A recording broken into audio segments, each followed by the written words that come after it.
झाला सुनावणी, काय तुमचा युक्तिवाद होता? आज महत्त्वाची बाब म्हणजे सरकारला ज्यावेळेस जरंगेचे वकील सांगायला लागले की याचिकेच्या आता जरंगे मुंबईतच आला नव्हता मागच्या वेळेस, त्याच्यामुळे याचिका चालवू नये, त्यावर आम्ही सांगितलं माननीय उच्च न्यायालयाला की आमच्या विनंत्या बघा.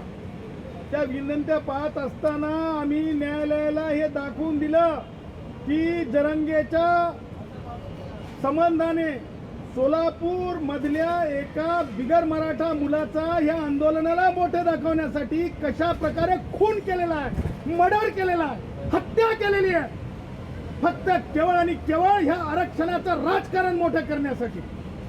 त्यानंतर सन्माननीय न्यायालयाने ते पुष्ट पाहिलं, ती विनंती वाचली आणि राज्य सरकारला विचारलं की या खुनाच्या बाबतीमध्ये तुमचं म्हणणं काय आहे. त्यावर जरंगेच्या वकिलांचं म्हणणं होतं की नाही हे असं करता येणार नाही. आम्ही आमचा जो तक्रार आहे तो तक्रार अर्ज वाचून दाखवला, त्या अर्जामध्ये जरंगेचा रोल स्पष्टपणे दाखवला.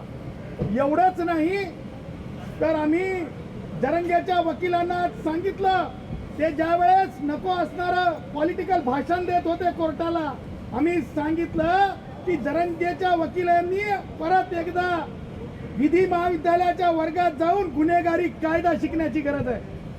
आम्ही एवढ्यावर थांबलो नाही तर दुसरी जी याचिका आहे त्या याचिकेच्या संबंधातून आम्ही दाखवलं की कशा प्रकारे या कोर्टाने सीबीआय सारख्या स्वतंत्र एजन्सीला दिलं पाहिजे हा सगळा जरंग्याचा तपास, त्याची कारणं सांगितली. आज आम्ही महत्वाची गोष्ट सांगितली माननीय न्यायालयाला की मराठा वकिलांनी आम्हाला येऊन सांगितलं की गोबी जी 60 रुपये किलो परवापर्यंत विकत होती, या जरंगेच्या आंदोलनामुळे 10 रुपये किलो गोबी विकली जाते. आम्ही दाखवलं की आज माननीय न्यायालयाला की हे काही रडतीये, पिवळतीये, माझ्या लेकराला दवाखान्यात नेऊ द्या, तरी सुद्धा रस्ता बंद केलेला जातो, रस्ता उघडला जात नाही. मुंबई ते नागपूर जो हायवे झालेला आहे समृद्धी, ते हायवे किती तास बंद आहे ते आम्ही दाखवलं आणि न्यायालयाला आम्ही विनंती केली की सन्माननीय न्यायालयाने याच्यावर लक्ष द्यावं. आम्ही न्यायालयाला कालची जरंगेची भाषा दाखवली. जरंगे काय म्हणत होता, एक सन्माननीय एक मंत्री जे केवळ ब्राह्मण आहेत म्हणून त्यांच्या घरी जातो, असं करतो, तिथं बसतो आणि कशा प्रकारे वेटीस धरतो, हे सगळं आम्ही न्यायालयाला सांगितलं. त्यावर जरंग्याचे वकील म्हणाले की कसं काय सदावर ते सांगू शकतात. मी परत जरंग्याच्या वकिलांना एक नवीन कायदा शिकवला. मी सांगितलं कोर्टामध्ये माननीय न्यायालय समक्ष, मी म्हणालो की क्रिमिनल लॉ इंटू मोशन ज्याच्याकडे अधिकृत माहिती असते ते देऊ शकतात. त्यावर सगळी बोलती बंद झाली. न्यायालयाने राज्य सरकारला सांगितलं येणाऱ्या मंगळवारपर्यंत कोणत्याही परिस्थितीमध्ये जरंगेच्या संबंधाने, जरंगेच्या अनुषंगाने एका बिगर मराठा जो भाऊ आहे सोलापूर जिल्ह्यातला, जो मराठा नाही आहे, त्याचा खून झाला, त्या संदर्भाने आणि इतर सगळ्या संदर्भाने आपण येणाऱ्या मंगळवारी न्यायालयासमक्ष सगळ्या गोष्टी, सगळ्या बाबी समोर आणतात असे निर्देश न्यायालयाने दिले. आम्ही न्यायालयाला सांगितलं की जरंग्या परत आणखीन काही गडबडी कराल, म्हणून न्यायालयाला आम्ही विनंती केली की आणखीन जरंग्याने जर गडबड केली तर आम्हाला परत येण्याची मुभा असेल. न्यायालय काय म्हटलं स्पष्टपणे, न्यायालयाचे काय आदेश आहेत? न्यायालयाचे स्पष्ट आदेश आहेत की जरंग्याच्या संबंधानं जे कोणता समाज? माळी समाजाच्या भावानी आज सन्माननीय न्यायालयाने स्पष्टपणे निर्देश दिलेत की माळी समाजाचा जो भाऊ आहे आमचा सोलापूर विलास क्षीरसागर जिल्ह्यातला विलास क्षीरसागर, ज्याची हत्या केलेली आहे, त्या हत्येच्या संबंधानं स्पष्टपणे जरंगेचा संबंध कसा आहे, तक्रारी आमच्या पाहिल्यात आणि न्यायालयाने सांगितलं याच्यावर राज्य सरकारने काय कायदेशीर कारवाई केली ते येऊन सांगा. आणि त्यामुळं जरंगे आजपर्यंत ज्या प्रकारे कायद्यापेक्षा मोठा असं समजत होतं, आता खुनाचे गुन्हे असतील किंवा बस जाळलेले प्रकार असतील, या दोन्ही बाबीच्या संबंधानं जरंगेच्या बाबतीत सरकारला योग्य ती पावलं, कायदेशीर पावलं न्यायालयाच्या या आदेशानंतर उचलावं लागतील. जरंगेला सूट नसणार आहे. तुमची एक मागणी होती की याच्यामध्ये वेगळ्या एजन्सी मार्फत याची तपास करा, की तुमची काय मागणी आहे? आम्ही सांगितलं की सरकार याच्यामध्ये थेट आदेश देऊन कारवाई करू शकणार नाही. त्याचं कारण हे पॉलिटिकली बेस सगळं चाललेलं आहे. आम्ही सांगितलं की आम्ही मॅजिस्ट्रेट कोर्टाकडे जाऊ शकत नाहीत, कारण आम्ही स्वतंत्र एजन्सीकडून मागणी करत आहोत. त्याच्यामुळं एकच न्यायालय आहे, जे आपलं न्यायालय आहे, जे 226 संविधानाखाली आदेश देऊ शकतं स्वतंत्र एजन्सीसाठी. आणि ज्युरिस्डिक्शन सांगितल्याच्या नंतर कोर्टाने उत्तर द्यायला सांगितलं. दोन सर, आज आपकी याचिका की जरांगे पाटिल के खिलाफ आज क्या बहस हुई? देखिए, महाराष्ट्र के उप मुख्यमंत्री देवेंद्र जी के घर पे आएंगे, हल्ला करेंगे, गंदी गंदी माँ बहनों पर गाली गलौज जो कर रहा था जरंगे, उस बात को हमने कोर्ट के सामने रखा. उसी के साथ हमने कोर्ट के सामने ये भी रखा कि एक हत्या से जुड़ा मामला है, जिसके अंदर जरंगे के खिलाफ हमने कंप्लेंट की है. जो माली समाज का एक युवा था, जिसे मरवा डाला गया आरक्षण की राजनीति को बढ़ावा देने के लिए, आंदोलन को बढ़ावा देने के लिए, उसकी तहकीकात हो. उसी के साथ सीबीआई इसकी इन्वेस्टिगेशन करे. उस पर आज न्यायालय ने टिप्पणी करते हुए राज्य सरकार को निर्देश दिया है कि राज्य सरकार अपना जो भी कहना है वो आने वाले मंगल तक जो है कोर्ट के सामने रखे, क्योंकि ये मामले की सीरियसनेस ध्यान में रखते हुए क्रिमिनल लॉ इंटू मोशन लाने के लिए राज्य सरकार से कहा है. जरंगे के वकीलों को हम दलील देते हुए जरंगे के वकील कह रहे थे कि नहीं, अभी इसके ऊपर पब्लिक इंटरेस्ट लिटिगेशन. हमने कहा कि अभी जरंगे के वकील को फिर से एक बार क्लासरूम में जाके क्रिमिनल लॉ पढ़ना चाहिए.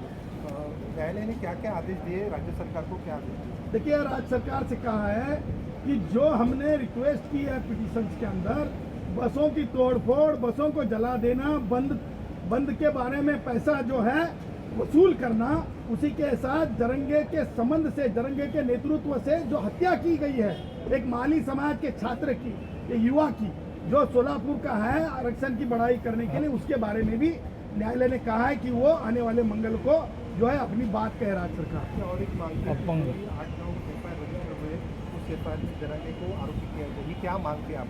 हमने ये सारी चीज़ों का मद्देनजर हमने ये कहा है कि जो सारे जो एफआईआर है, 28 एफआईआर, इनको इकट्ठे करके जो है एक एजेंसी को दिया जाए और एक एजेंसी इन्वेस्टिगेट करे. मर्डर के बारे में क्या आदेश दिए? मर्डर के बारे में राज्य सरकार से कहा है कि आप क्रिमिनल लॉ इंटू मोशन कहाँ तक लाए हो, ये बताइए. एक मिनिट फोन उचला ना. आता कशाला? अरे नाही, आता नको. हो एकच मिनिट या. उद्या असा केक बनवला आहे, तुला सांगतो. वाढदिवसाचा हां, असा केला रिझर्वेशन आणि तो केक कापून सर एक एक एक एक हम तो जानते हैं, ये तो केट में थे ना, आप तब तो बिहार से है ना, यूपी से है. हाँ, जानते हैं ना, हमारे भाई है. तो आपण तो घेतोय, पण हा एक शब्द आपण छोटा करतो. तारापूर नाला पंढरपूर. इथे थांब, तुम्ही दिसले पाहिजे. हे डबल करतो ते.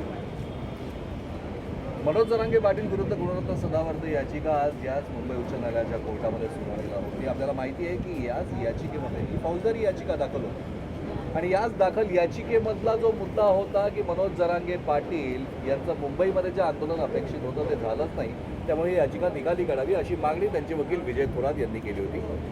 पण याच ठिकाणी फौजदारी याचिकेमध्ये पंढरपूरच्या म्हणजे सोलापूरच्या पंढरपूरमधील एका माळी युवकाचा जो मृत्यू झाला होता त्या प्रकरणात मनोज जरांगे पाटीलला आरोपी करा, ही मागणी आपली तशीच कायम असल्याचं गुणरत्न सदावर्ते याचिका करते म्हणून यांनी स्पष्ट केलं. या याचिकेच्या सुनावणी दरम्यान त्यांनी अनेक महत्त्वाच्या मुद्द्यांना स्पर्श केला. आता आपल्याबरोबर आहेत गुणरत्न सदावर्ते. आज तुम्ही कोर्टामध्ये आज पुन्हा एकदा याचिका करते म्हणून खरं तर युक्तिवाद केला आणि हा युक्तिवाद करत असताना विजय थोरात जे मनोज जरांगे पाटील यांचे वकील होते त्यांचा युक्तिवाद तुम्ही फेटाळला. काय मुद्दे तुम्ही म्हणाल? मी सांगितलं की विजय थोरात साहेबांनी सन्मानपूर्वक परत एकदा लॉ कॉलेजमध्ये जाऊन शिक्षण घेतलं पाहिजे क्रिमिनल लॉचं. कारण असं जे लॉजिकली जे कायदेशीरदृष्ट्या योग्य नाही तसे युक्तिवाद करणं योग्य नसतं. त्याचबरोबर आम्ही दाखवलं की याचिका का महत्त्वाची आहे, तर इतर विनंत्यामध्ये जरंग्यांनी जे प्रकारे त्याच्या संबंधाने जो खून झालेला आहे एका माळी समाजाच्या युवकाचा, हे आंदोलन मोठं करण्यासाठी अपंग होते ते माळी समाजाचा भाऊ होता. त्या खुनाच्या संदर्भानं जरंगेच्या विरुद्ध तक्रार आहे. त्याच्यामध्ये जरंगेच्या विरुद्ध खुनाचा अपराधाचा गुन्हा दाखल होऊन सीबीआयने तपास करावा हे आम्ही न्यायालयाला दाखवून दिलं. राज्य सरकारच्या वतीनं महाधिवक्ता डॉक्टर वीरेंद्र सराफ सुद्धा कोर्टात उपस्थित होते. त्यांनी युक्तिवाद केला. त्यांना कोर्टानं काय निर्देश दिले? त्यांना कोर्टाने स्पष्टपणे म्हणजे महाअभिव्यक्त्यांनी दाखवले की किती प्रकारचे गुन्हे झालेले आहेत, रस्ता रोको कसे झालेले आहेत. आम्ही दाखवून दिलं की आई रडत होती, माझ्या बाळाला दवाखान्यात नेऊ द्या, कशा प्रकारे मार्केट बंद राहिले, कशा प्रकारे रस्ते बंद राहिले, विद्यार्थ्यांना इंटरनेटमुळं काय म्हणजे परिणाम सोसावे लागले हे आम्ही सगळं दाखवून दिलं. त्याचबरोबर आज श्राफ यांना न्यायालयाने सांगितलेलं आहे की जरंगेच्या खुनाच्या संबंधाची तक्रार आहे जरंगेने केलेल्या त्या संदर्भानं तातडीनं आपण मंगळवारी त्या बाबतीचा रिपोर्ट सादर करावा कोर्टाला असं स्पष्टपणे निर्देश दिलेले आहेत. उपमुख्यमंत्री गृहमंत्री देवेंद्र फडणवीस यांचाही तुम्ही कोर्ट सुनावणी दरम्यान वारंवार उल्लेख केला. मनोज जरांगे पाटील यांच्यावरही आरोप केले. काय नेमकं तुमचं म्हणणं? आम्ही स्पष्टपणे सांगितलं की एखाद्या सन्माननीय मंत्री एखाद्या विशिष्ट समाजाचा असेल तर अशा प्रकारे टार्गेट मायेवर शिव्या खानेरड्या ते कोर्टाला आम्ही सांगितले. आम्ही दाखवलं कोर्टाला व्हिडिओ. आम्ही सांगितलं न्यायालयाला सन्माननीय न्यायालय तुम्ही हे शिव्या ऐकू शकत नाहीत. त्यावर जरंगेचे वकील म्हणाले बघा हसत होते की म्हणजे मला दुःख या गोष्टीचं आहे की एखाद्याच्या आई बहिणीवर जर प्रश्न चालत असेल तर हसमुखपणे जर म्हणजे हे करणं मला अत्यंत वेदनादायी वाटलं. आणि मी त्यांना सांगितलं माननीय न्यायालयाला की अशा प्रकारची शिवीगाळ just because someone is Brahmin आणि अशा प्रकारची शिवीगाळ होणे अत्यंत वेदनादायी आहे. काय सांगाल तुम्ही? आज न्यायमूर्ती अजय गडकरी न्यायमूर्ती श्याम यांच्या या द्विसदस्य खंडपीठापुढे पुढे जी सुनावणी झाली या सुनावणीबाबत तुम्ही समाधानी आहात का? गोषवारा त्याचा अंतिम काय आहे? सन्माननीय न्यायालयाला आम्ही सांगितलं की हेच एक न्यायालय आहे जे 226 या संविधानिक अधिकारामध्ये आदेश करू शकतं इंडिपेंडेंट एजन्सीला. कारण सरकार तशा प्रकारे करू शकणार नाही. त्याची कारणमीमांसा आहे, राजकीय कारणं आहेत. त्यामुळं न्यायालयाने ह्याच्यामध्ये नक्की हस्तक्षेप केला पाहिजे. न्यायालयाने ह्याच्यामध्ये नक्की जे आहे स्वतंत्र एजन्सी सीबीआय सारखी दिली पाहिजे. 28 गुन्हे दाखल झालेत परंतु एकाही गुन्ह्यात जरंग्याला आरोपी केलेला नाही आणि या खुनाच्याही गुन्ह्यात जरंग्याला अद्याप FIR झाले नाही किंवा आरोपी केलेले नाही. त्यामुळं आज ज्या न्यायालयाने निर्देश दिलेले आहेत जरंग्याच्या गुन्हेगारी वृत्तीबाबत, एसटी महामंडळातील बसच्या बाबतीत जाळण्याबाबत, तोडण्याबाबत, वसुलीबाबत आणि माळी समाजाच्या युवकाच्या खुनाबद्दल त्याच्यामुळं आज आम्ही खूप समाधानी आहोत. गुणवत्ता सदावर ते म्हणतात की आम्ही समाधानी आहोत पण या विषयाची सुनावणी ही अद्याप बाकीच आहे. आपल्याला माहिती आहे की येत्या 5 तारखेला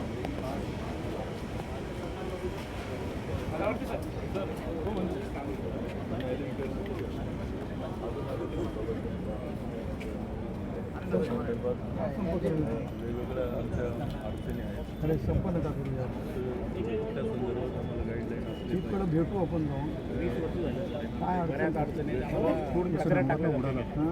आम्हाला 10 मिनिटं कचरा केलेला सर कर्मचारी नाही ना आम्ही असं बाहेर थांबलो तर काय तर लपड महासंघाचे अध्यक्ष आहेत नाशिकचे हे पात्र तो अपंग आणि अनाथ मुलगा आहे. मागच्या ताईला फोन केला नाही पण संपन्न का करू? मी तुम्हाला म्हणजे अगदी सांगतो संपन्न का करू? संप हे काही हत्यार नसतं. तुमचं म्हणणं लॉजिकली मला माहिती आहे की एका चतुर्थ श्रेणी कर्मचारी पण तो लागला मार्ग निकाली नाही. माझं काय म्हणणं आहे की म्हणजे कायदेशीर दृष्ट्या थांब बाईट घ्यायचं सत्य बघू आणि आपण सांगू चिप साहेबाला त्याच्यावर निर्णय घ्या. खूप प्रयत्न काय अडचण काय काय मुद्दा काय पदोन्नती वेतन श्रेणी जी आहे 10 मिनिटं वेळ द्या मी तुम्हाला महाराष्ट्र सांगतो. काय म्हणतात? बोला तुम्ही काय तिकडे हो आंदोलन चालू आहे त्याचं चालू आहे. हो त्याच्यात झालं ना उद्या